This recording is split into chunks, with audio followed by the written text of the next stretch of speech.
Shalom Bapak Ibu Saudara sidang jemaat yang saya kasih dalam Tuhan kita Yesus Kristus. Syukur bagi Tuhan, pada saat ini kita kembali beri kesempatan untuk bersama-sama merenungkan kebenaran firman-Nya, yaitu dari kitab Perjanjian Baru, Injil Matius pasal yang ke-9 ayat yang kedua hingga ayat yang ke-8, di bawah judul perikop orang lumpuh disembuhkan. Namun sebelum merenungkan firman Tuhan, mari kita berdoa. Hati kami siap ya Tuhan, pada saat ini kami akan bersama-sama merenungkan kebenaran firman-Mu.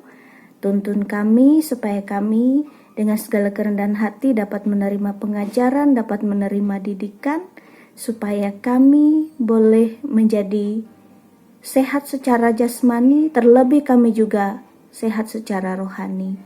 Tuhan memberkati kami, dalam nama Yesus Kristus kami berdoa. Amin. Saya memberi judul atau tema khusus dalam perenungan saat ini, yaitu hidup sehat secara jasmani dan terlebih secara rohani. Bapak Ibu Saudara sidang jemaat yang saya kasih dalam Tuhan kita Yesus Kristus, terkadang manusia lebih dominan atau cenderung memandang berbagai perkara kehidupan dari sudut pandang manusiawi, sehingga jarang memandang kehidupan dari sudut pandang Tuhan, dan akibatnya dapat menghasilkan manusia yang cenderung hidup dalam keraguan, cenderung hidup dalam amarah, kecewa, sangsi, bahkan memunculkan atau menghadirkan penghakiman.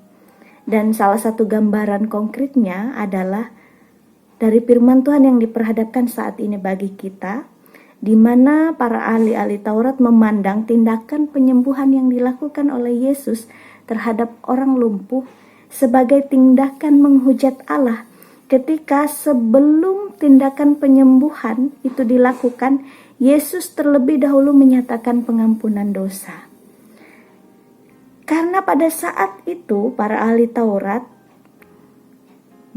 memiliki sudut pandang atau berpikir bahwa hanya Allah yang berhak mengampuni dosa, tetapi mata rohani mereka tertutup untuk melihat bahwa Allah ada di dalam diri Yesus Kristus, sehingga kesembuhan itu benar-benar dinyatakan bagi si lumpuh itu, cukup membuat banyak orang terhenyak atau kagum. Bahkan pada saat itu dikatakan mereka sangat takut dengan kuasa Allah yang begitu besar yang dinyatakan di dalam diri Yesus Kristus.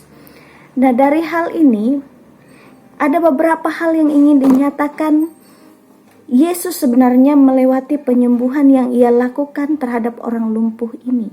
Yang pertama, Yesus menyatakan pengampunan dosa, dan melewati ini Yesus ingin menyatakan penyembuhan bagi jiwa seseorang dan memulihkan seseorang secara rohani. Ini sangat penting.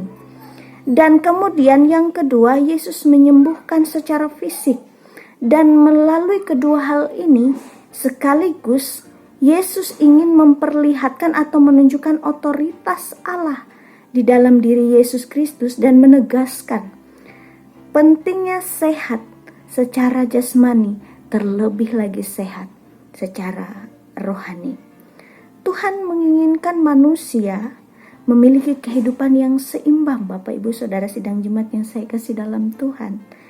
Seimbang artinya selain sehat secara jasmani, seharusnya manusia juga harus jauh lebih sehat secara rohani. Karena ketika seseorang sehat secara rohani, itu sangat-sangat membantu seseorang dapat menjalani kehidupannya dengan pengharapan apapun yang terjadi dalam kehidupannya. Ia dapat menjalani dengan iman yang kuat dan penuh pengharapan di dalam Tuhan. Lalu, Tuhan sebenarnya menginginkan kita lebih mengutamakan Tuhan, lebih mengutamakan pikiran yang jernih, iman yang sehat, karena tujuan pengampunan Tuhan dalam kehidupan umat manusia supaya kita memiliki iman yang sehat atau rohani yang sehat, bahkan melebihi keutamaan kesehatan secara fisik. Nah, Bapak Ibu Saudara sidang jemaat yang saya kasih dalam Tuhan kita Yesus Kristus, simpel sekali kesimpulan dari kebenaran firman Tuhan pada saat ini sebenarnya ingin mengajak kita, mari kita memiliki kehidupan yang sehat, baik secara jasmani, terlebih lagi secara rohani. Karena ini akan sangat membantu kita untuk terus memiliki pengharapan hidup dalam segala kondisi dan keadaan, atau dalam segala perkara yang Tuhan percayakan dalam kehidupan kita. Tuhan menolong dan memberkati kita. Mari kita berdoa mengucap syukur. Kami mau Tuhan memiliki hidup yang sehat secara jasmani, namun kami jauh rindu dan lebih rindu lagi Tuhan memiliki kehidupan yang sehat secara rohani. Dengan demikian kami dapat memandang hidup ini dari sudut pandang Tuhan dan terus-menerus berpikir dengan cara pikir Tuhan, dan kami akan terus menjalani kehidupan ini dengan penuh iman.